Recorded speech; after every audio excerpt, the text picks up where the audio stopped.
जिंदाबाद, जिंदाबाद। जय भीम। चंद्रशेखर आजाद संघर्ष करो, हम तुम्हारे साथ। तो चोर आगे छिपा के बात करता है और जो ईमानदार होता है वो आंखें मिला के बात करता है। चंद्रशेखर भाई संघर्ष करो, हम तुम्हारे साथ हैं। देखो भैया, थोड़ी सी गलतफहमी थी, दूर कर ली। खोखले नारों में जीना चंद्रशेखर ने छोड़ दिया, क्योंकि बड़ी बड़ी बातें कहना,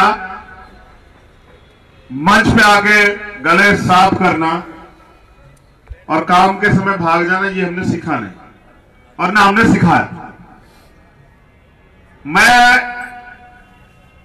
जो बातें कहना चाहता हूं, मैं सिर्फ 10 से 15 मिनट आप लोगों के लूंगा, क्योंकि मुझे भी बहुत जरूरी काम है। लेकिन मैं चाहता हूं कि मुझ पे एक उपकार करें कि जो मैं कह रहा हूं उसे सुने। बस आपके मन में मुझे लेकर 100 सवाल हो सकते हैं, या आपके मन में 100 परेशानियां हो सकती है बहुत सारे घर परिवार की, लेकिन जो मैं कहना चाहता हूं उसे आप सुने। तारीख की रात थी और मंदिर के टूटने का आदेश आया था, और विश्वास कीजिए कि इंडिया के अंदर लोग सो रहे थे, लेकिन इंडिया के बाहर जो संत सदगुरु रविदास जी महाराज में आस्था रखते वो सो नहीं रहे थे। और इस बात की गवाही दे सकता हूं मैं कि उन्होंने पूरी रात जागकर लोगों को फोन किया कि भैया किसी तरह पहुंच के सुबह अपने अस्तित्व को, अपने वजूद को बचा लो, अपने सतगुरु जी का मंदिर बचा लो। लेकिन विश्वास कीजिए उस दिन कुछ खामियां रही, और हम कड़वे हैं, हमने कही भी ये बात कि कुछ लोगों ने अपनी जिम्मेदारियां नहीं समझी। ये 2 छोटी बहनें बैठी हैं, हमारी लाडली जिसी वो बैठी है दोनों, वो भी रात में वही थी। ये रानी बहन वही थी, ये हमारे संत महापुरुष जो हैं हीरा सिंह जी, इनकी टीम सब वही थी। संत कुलवंत राम जी जो पंजाब में रहते वो भी वही थे, और भी बहुत लोग थे। ये 2 छोटे छोटे भाई हमारे सामने खड़े, ये भी वही थे सब लोग, और बहुत गुस्से में थे, क्योंकि जब हम पहुंचे मंदिर टूट चुका था। लेकिन कठिनाइयों को, परेशानियों को देख के घबरा के वापस लौट जाना हम लोगों ने अपने महापुरुषों से नहीं सीखा। साहब ने कहा मुसीबतें कितनी बड़ी, आप डट के सामना कीजिए। अब ये आपकी आत्मबल पे, आपकी कार्य क्षमता पे निर्भर करता है कि आप जीतते हैं हारते हैं। लेकिन जीत हार तो तब तय होगी ना जब आप लड़ोगे। तो लड़े बहुत लोग। हमने 10 तारीख को एक वादा किया, सब लोगों ने, चाहे वो भीम आर्मी के थे, किसी और संगठन के थे, किसी और पार्टी के थे, मुझे किससे कोई शिकायत नहीं। हम सब लोगों ने वादा किया कि हम 21 तारीख को वापस आ रहे हैं, और 21 तारीख को लोग आए। पंजाब के लोगों का दिल से शुक्रिया कि उन्होंने पूरे पंजाब को बंद करके साबित किया कि सतगुरु जी के नाम की जितने पीड़ा वहां है वो शायद कहीं और नहीं। 21 तारीख को वहां लोग आए, बड़े पैमाने पर आए, और मैं सिर्फ इतना बड़ा हूं कि मुझसे प्रेम करते, मेरी बात मान के वो सब लोग तुगलकाबाद की तरफ कूच करके गए। लेकिन यह भी सत्य है कि हमसे प्रशासन इतना डरा हुआ था, इस समाज से, इस आंदोलन से, कि उसको समझ ही नहीं आ रहा था वो क्या करे। और पूरे दिन वो कुत्ते की तरह जो है पीछे पीछे हाँफता हाँफता घूमता रहा।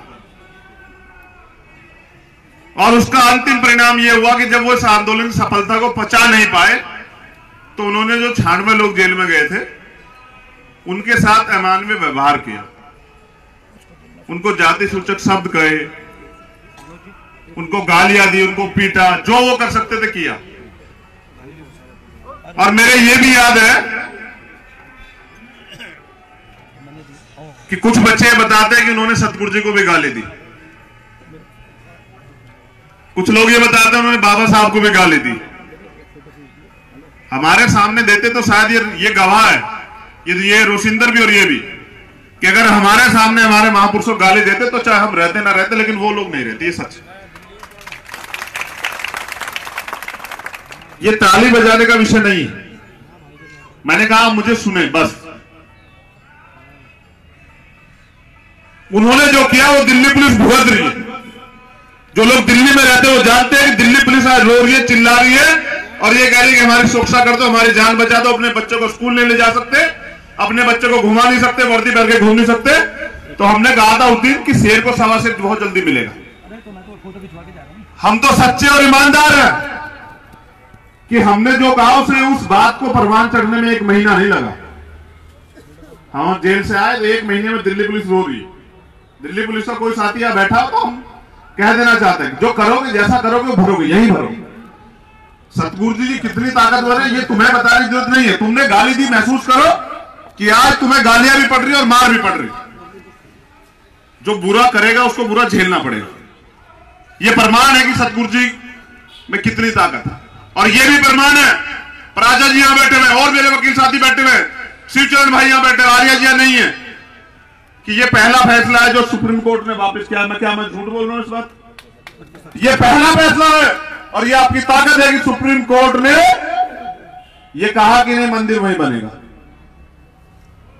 क्या भाई उस दिन तुम्हारी आंखें काम नहीं कर रही थी, तुम्हारा दिमाग काम करना बंद हो गया था? हम करोड़ों लोग क्यों यहां आए, क्यों हमारी आस्था को ठेस पहुंचाई गई? ये सब चीजें एक प्लान थी उनका कि ये चेक करो कि आज ये समाज किस अवस्था में। अगर हम इनके धर्म पे हमला करें, हम इनके आरक्षण पे हमला करें, हम इनकी सरकारी नौकरियों पे हमला करें तो ये क्या जवाब देंगे। और ऐसा ही एक उन्होंने प्रयास किया था 2 अप्रैल को, जो 20 मार्च को एक आदेश आया था जिसमें 2 अप्रैल को कुर्बानियां दी गई, 13 लोगों ने कुर्बानी दी। ये समाज जो है ना बड़ी अजीब प्रकृति में, मैं इसे बदलना चाहता हूं। और मैं इसे बदलना चाहता हूं कि लोग मेरी उम्र से मेरी तजुर्बे की तुलना ना करें। कुछ लोग कहते हैं कि नहीं अभी उम्र तुम्हारी कम है, तो हम ये बता दें साहब, देश के लिए शहीद होने वाले भगत सिंह 23 साल के थे, हम उससे 12-15 साल बड़े हैं। देश के लिए जान देने वाले करतार सिंह सराभा 19 साल के थे, हम उनसे भी आज उम्र में बहुत बड़े हैं। और हम ये भी बता दें कि जिस बच्चे के मां बाप नहीं होते ना, वो भी अपना घर चलाता है, वो भी अपना परिवार चलाता है, उसको कोई मदद करने के लिए ना भी आए लेकिन वो अपने परिवार को संभालता है। तो कोई परिस्थितियां जो है वो आदमी को ताकतवर बनाती है, वो आदमी को समझदार बनाती है और वो आदमी को आगे बढ़ने की प्रेरणा देती है। जिसके मन में काम करने की इच्छा ना हो उसे आप कितना जोर लगा के आगे बैठा दे। जो ना पढ़ना चाहता वो नहीं पढ़ेगा, जो नहीं मेहनत करना चाहता वो नहीं मेहनत करेगा। समस्या क्या आ रही है?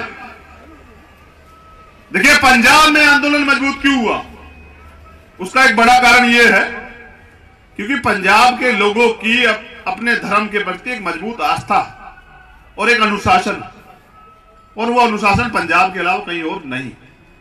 मैंने यहां के भी देखा कि यहां भी हमारे गुरु घर बने हुए हैं, लेकिन विश्वास कीजिए कड़वी लगेगी आप लोगों को, लेकिन सुननी चाहिए आप लोगों को मेरे हिसाब से कि अगर आज सिख भाई इस देश में मजबूत हैं तो उनके पीछे उनका धर्म खड़ा हुआ, उनकी एकता खड़ी,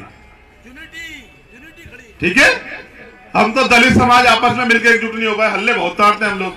हम तो दलितों में चमार, वाल्मीकि, पासी, कोरी, धोबी, खटीक, हम तो इसी में बटे हुए हैं। जिनका अभी भाई कह रहे थे मंदिर ले लेंगे, जिनके लिए मंदिर चाहिए क्या वो समाज तैयार है? बात मंदिर की नहीं है, बात अधिकारों की है। क्या आपके मन में अपने अधिकारों के प्रति लड़ने की ताकत है? सोया हुआ समाज कभी शासक नहीं बन सकता है, टुकड़ों में बटा हुआ समाज कभी हुक्मरान नहीं बन सकता है, और मांगने वाला हमेशा भिखारी होता है, राजा नहीं होता है। ये बात जब तक आपकी समझ में नहीं आएगी तब तक आपको इस देश में कुछ नहीं मिलेगा। अभी खाना खुलवा देते हैं, मैं यहां से चला जाता हूं, मैं लिख के देता हूं कि 10 आदमी यहां बैठने वाले नहीं होंगे पंडाल में।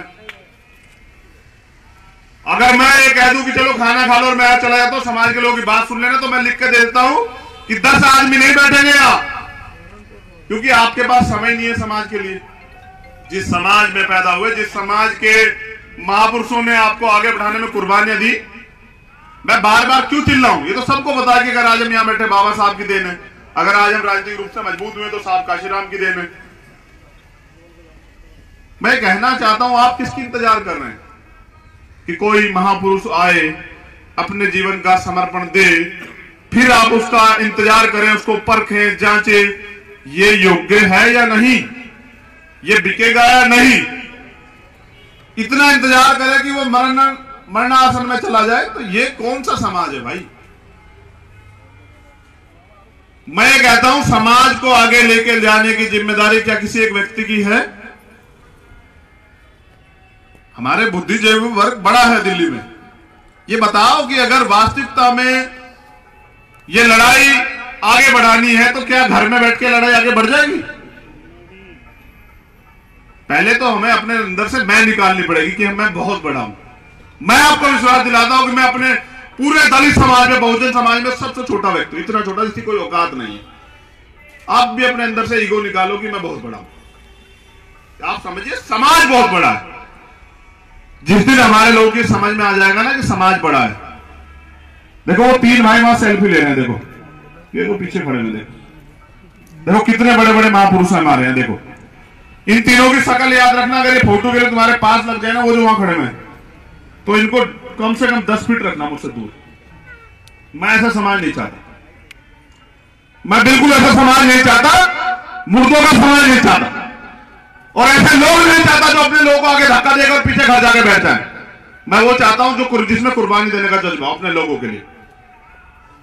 मैं वो समाज चाहता हूं जो साहब काशीराम चाहते थे, और वो तब बनेगा जब आप अपनी जिम्मेदारी स्वयं समझेंगे। मेरे जैसे लाख लोग आके समझा जाए, कुछ नहीं बदलेगा। और विश्वास कीजिए, आप 2-3 साल रुकिए, वकील साहब सब लोग जानते जो बुद्धिजीवी, वो अपने आप बदल देंगे। तुम्हें बदलने की जरूरत नहीं है। तुम्हारे तन से कपड़े अपने आप छीन लेंगे और तुम्हारे गलों में दोबारा वो घंटियां डाल देंगे। तुम्हें तुम्हारी औकात बता देंगे। कुछ दिन चिंता ना करो, ऐसे रहो, ऐसे रहो, ऐसे बटे हुए रहो, बटे हुए। अभी जल्दी वो तुम्हारे गलों में पट्टा डाल के तुम्हारा इलाज करेंगे, क्योंकि तुम्हें मतलब नहीं है। तुम सिर्फ अभी पेट की आग की लड़ाई लड़ रहे हो, और अगर लड़ाई लड़ भी रही हो तो व्यक्तिगत हित की। मैं ये पूछना चाहता हूं कि व्यक्तिगत हित के अलावा क्या समाज का हित करना आप लोग की जिम्मेदारी नहीं है? इसलिए तकलीफ में हूं, इसलिए खोखले नारों से ज्यादा प्रभावित नहीं होता। हम कहते बहुत हैं कि हम बदलाव करें। क्या बदलाव करने के लिए सबसे पहले खुद को बदलना पड़ता है? क्या इतना जज्बा है? सामाजिक परिवर्तन करने के लिए जो साहब काशीराम मूवमेंट लेके आए थे, सामाजिक गैर बराबरी और आर्थिक गैर बराबरी को बदलने का जज्बा है? क्या अपने व्यक्ति की बाजू पकड़ने का, ऐसे ऐसे बाजू पकड़ने का जज्बा है? हमारे समाज में तो हमने यही देखा कि साहब टांग खींचने का जज्बा तो बहुत मजबूत है। बाजू पकड़ के आगे बढ़ाने का जज्बा अगर देखना हो तो सिखों में देखो, देखो तुम्हें पता लगेगा कि उनमें जज्बा है नहीं। करे दूसरों से सीख ले लो यार, क्या बुराई है? मुझे घमंड है कि मैं ऐसे समाज में पैदा हुआ जो बहुत बलवान है, मगर सोया हुआ, और मैं सोए हुए समाज को जगाना चाहता हूं। और उम्मीद करता हूं कि मेरे साथ बहुत विश्वास करके बहुत सारे नौजवान साथी लगे हैं, इनके भी मन में पीड़ है। यहां आंदोलनकारियों की और आंदोलन की बहुत थोड़ी सी इज्जत होती है कि कुछ लोग उनको दंगई कहते हैं, कुछ लोग उनको बवाली कहते हैं, कुछ लोग कहते हैं कि ये नौजवान लड़के, इनको कुछ नहीं पता। लेकिन याद रखिए, आपके सबके घरों में नौजवान बेटे हैं जिनके लिए आप अपना तन मन सब कुछ निछावर करते हैं कि वो आगे बढ़े। वो आगे बढ़ेगा कैसे? जब उसके पैर में संकल्प बांध दो। एक तरफ कहते हैं कि चलो समाज का नेतृत्व करो, समाज की लड़ाई को लड़ो, दूसरी तरफ ये भी दबाव बनाते हो कि नहीं अभी तो तुम छोटे हो। मैं जानना चाहता हूं कि उस बड़े होने की उम्र क्या है जिसमें व्यक्ति नेतृत्वकर्ता बन जाए। बस समाज मुझे बताए।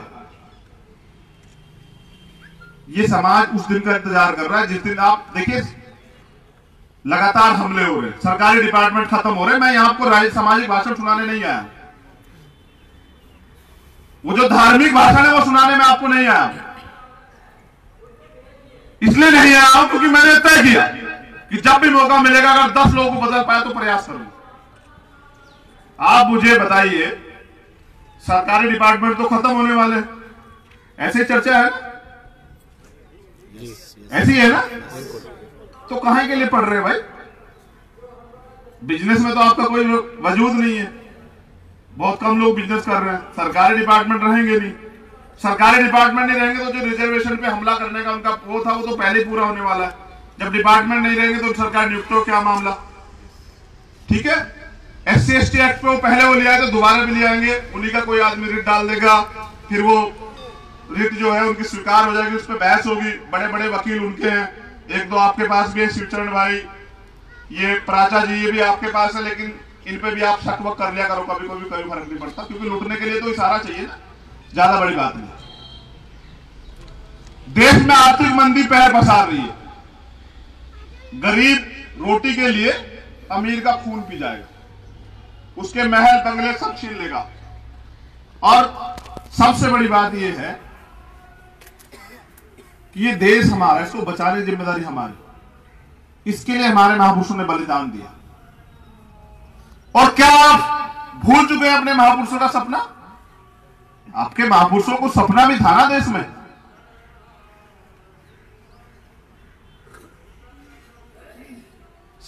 सामाजिक समानता, बंधुत्व, भाईचारा, बहुजन राज, जिसके लिए उन्होंने कुर्बानियां दी।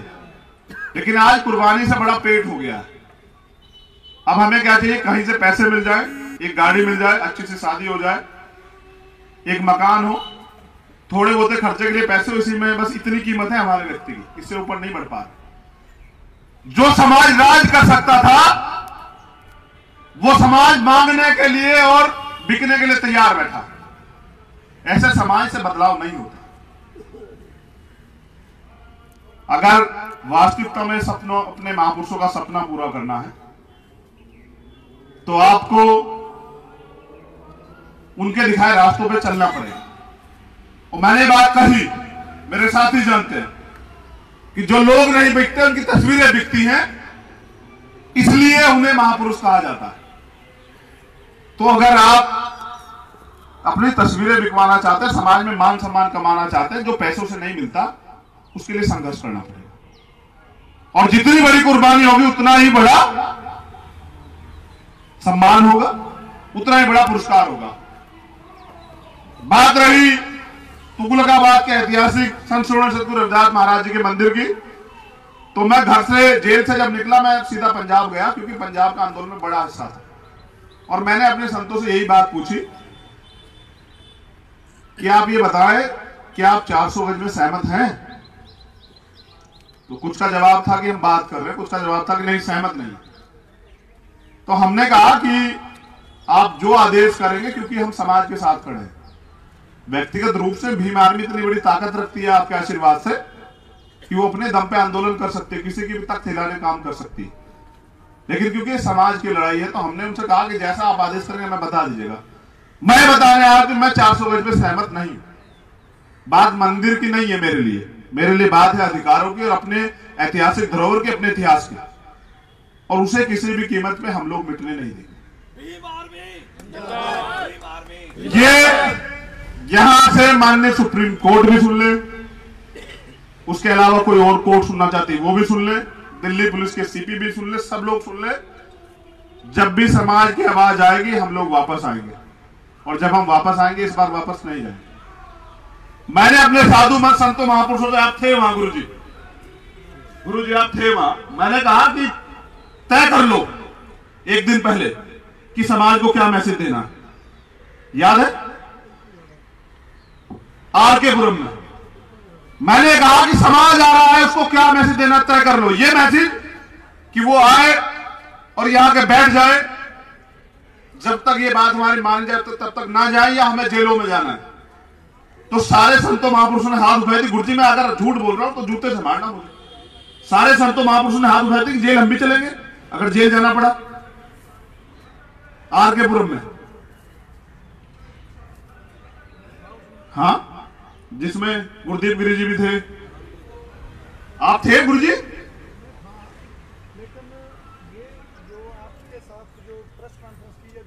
नहीं वो नहीं।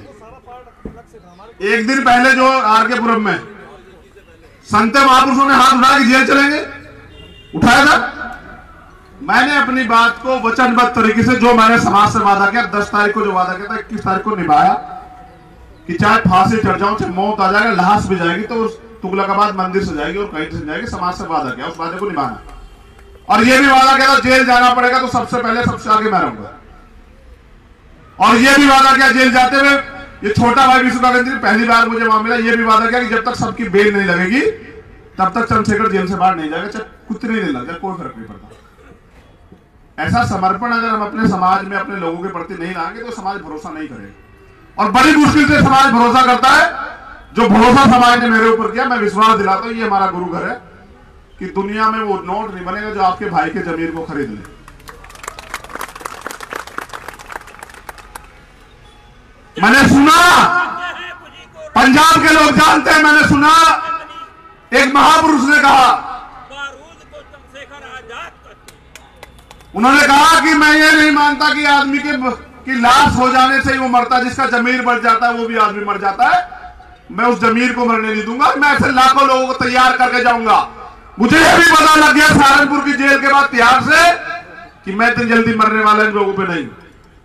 मैं जिस काम के लिए आया हूं उस काम को पूरा कर जाऊंगा। मेरे रहबर का हाथ मेरे सर पे है, दुनिया की कोई ताकत मुझे मिटा नहीं सकती। जिस काम के लिए मैं उसे करके जाऊंगा। मैं ऐसे लाखों लोग पैदा करके जाऊंगा कि आने वाला जो बहुजन राज है, चाहे मैं उसे देख पाऊं या ना देख पाऊं, चाहे शिवचरण जी या फिर ये सीरीज भाई या कोई अन्य साथी हिमांशु उसमें ना हो, लेकिन वो राज आएगा। आज इस बात की मैं आपको गवाही देता हूं स्टाम्प पे लिख के, क्योंकि जब जब अत्याचार बढ़ेगा तब तक क्रांति भी बढ़ेगी, और जब जब क्रांति होगी तब तक बदलाव होगा। ये प्रकृति का नियम, से कोई बदल ही नहीं सकता। एक निवेदन मेरा आखिरी आप लोगों से, मेरा जाने का समय हो गया। इतना सा उपकार कर दीजिए, बस इतना सा। अगर वास्तविकता में आप सदगुरु रविदास जी महाराज को मानते हैं या बाबा साहब या साहब काशीराम के संघर्ष को मानते हैं, इतना सा उपकार कर दीजिए। इस लड़ाई में बहनों का, माताओं का बराबर का हिस्सा है। ये जो सामाजिक परिवर्तन की लड़ाई, आप अपने दिमाग से गलतफहमी निकालें कि पुरुष बहुत ताकतवर होता है। ये गलतफहमी अपने मन से निकाल फेंक दीजिए। मैं वादा करता हूं, जिसे आप बब्बर शेर कह रहे हैं, मैं कहता हूं पुरुष इतना ताकतवर नहीं होता जितना उसे जन्म देने वाली जननी होती है। ये बात याद रखनी चाहिए। घमंड अपने दिमाग से निकालने हम लोग कि जब तक इस आंदोलन में बराबर की हिस्सेदारी हमारी बहनों की, माताओं की नहीं होगी, ये आंदोलन कभी परिवर्तनशील हो नहीं सकता। क्योंकि ये बाबा साहब बहुत दिन पहले कह के गए कि किसी भी समाज की उन्नति प्रगति उस समाज में की महिलाओं की उन्नति प्रगति पर निर्भर करती है। ये बाबा साहब ने कहा, और बाबा साहब कभी झूठे नहीं हो सकते। और मैं जो आपसे वादा कर रहा हूं वो इसलिए कर रहा हूं क्योंकि बाबा साहब ने लिखा कि 21वीं सदी हमारी, इसलिए मैं आपसे वादा कर रहा हूं कि राज अपना आएगा। बस मेरी इतनी सी राय है कि अपनी बेटियों को खूब पढ़ाएं। मैं पिछले 5-6 दिन में कुछ बहनों से मिला और मैंने देखा कि उनमें हमारे बराबर का ज्ञान है, वो हमसे टक्कर ले सकती है ज्ञान में। तो बेटी या बहनें, माताएं कभी कमजोर नहीं होती, उनको बराबर में बैठ कर डिबेट में लाइएगा, उनसे चर्चा कीजिएगा। और अगर आज आप अपने बेटियों के बलात्कार पे, उत्पीड़न पे रोते हो तो उसके जिम्मेदार आप हो, दूसरा कोई नहीं है। क्योंकि आपने उसको गाइडलाइन दी नहीं ना भाई। अरे मेरी सिख बहन की तरफ आप उठाए ना कोई, जिसको यहां गरफान लगी हुई है। देखो, आप उठाने से पहले हो सकता है कि हाथ कट जाए, आंख निकल जाए बाहर। कभी मेरी माताओं ने वो कहानियां नहीं सुनाई जो इस देश में सुनानी चाहिए थी। अपनी वीरता कहानी नहीं सुनाई। हमेशा किया कि तू मत जाइयो बेटा, क्योंकि चंद्रशेखर भगत सिंह पैदा हो, क्रांति आए, ये सब लोग चाहते हैं, लेकिन मेरे घर में ना, क्योंकि उसको मरना है। तो ऐसे हाथ पकड़ के खींचने का काम जब तक आप समाज में करते रहोगे तब तक ये समाज ताकतवर बनेगा नहीं। जिस कौम में कुर्बान बलिदान देने का जज्बा नहीं होता उनका राज नहीं आता। ये बात मैंने पहले कोड की है, दोबारा बता रहा हूं कि अगर वास्तविकता में उस दिन से बचना चाहते तो आज से कमर कस लो कि जब समाज के आंदोलन की घड़ी आएगी तो घर रहने वाला समाज का वफादार शेर नहीं होगा, समाज का बेटा नहीं होगा, वो गद्दार होगा। और गद्दार गद्दार होता है, गद्दार कोई जाति नहीं होती। अगर समाज को बदलना है तो व्यक्तिगत रूप से अपना घर बदलना पड़ेगा, खुद बदलना पड़ेगा। और जब आप खुद बदल जाओगे तो समाज बदल जाएगा। उसके बगैर समाज किसी भी हालत में नहीं बदल सकता। तो आप लोग मुझसे इतना प्रेम करते हैं, ये मेरे लिए बहुत बड़ी बात है। और इतनी कम उम्र में मुझे इज्जत आप लोगों ने बख्शी, ये भी आपका आशीर्वाद है। लेकिन मैं ये भी बता दूं, ये हमारे लोग हमें डराते रहते हैं, भैया कोई मार देगा। हम ये कहना चाहते हैं जिसपे इतने करोड़ों माताओं बहनों का आशीर्वाद हो, इतने बुजुर्गों का प्यार आशीर्वाद हो, इतने गरीबों की दुआ इसे लगी हो, उसे कोई मार नहीं सकता। और चंद्रशेखर आज व्यक्ति नहीं, विचार। चंद्रशेखर मर जाएगा, लेकिन ये जो मूवमेंट मैं आप लोगों के सहयोग से खड़ी कर रहा हूं, बाबा साहब के सपनों की मूवमेंट, साहब काशीराम के सपनों की मूवमेंट, ज्योतिबा फुले साहब के सपनों की मूवमेंट, डॉक्टर फरीदे के सपनों की मूवमेंट, ये खत्म नहीं होगी। क्योंकि अगर ये खत्म होती तो दुश्मनों ने बहुत सारी साजिश की खत्म करने की। कोई मिलके नहीं खत्म कर पाया, इसका मतलब ये खत्म होने वाली चीज नहीं है। अगर ये खत्म हो सकती है तो विश्वास कीजिए देश से ईमानदारी, दुनिया से ईमानदारी खत्म हो सकती है, दुनिया से समाज के प्रति समर्पण खत्म हो सकता है, और दुनिया से सतगुरु जी का वजूद खत्म हो सकता है। अगर वो खत्म नहीं हो सकता तो मूवमेंट खत्म नहीं हो सकती। आज मैं चाह रहा हूं, कल कोई और होगा, समाज आगे बढ़ेगा। जो लोग हमारा उत्पीड़न करके हमें इस देश में गुलाम बना देते हैं, उनको चोट लगेगी, उनको कोई बचा नहीं सकता, क्योंकि हमारी लड़ाई सच्चाई और ईमानदारी के हमारे महापुरुषों ने अपने त्याग, तपस्या, बल, समर्पण के दम पे ताकत हमें बख्शी है। ये ताकत कभी कमजोर नहीं पड़ेगी।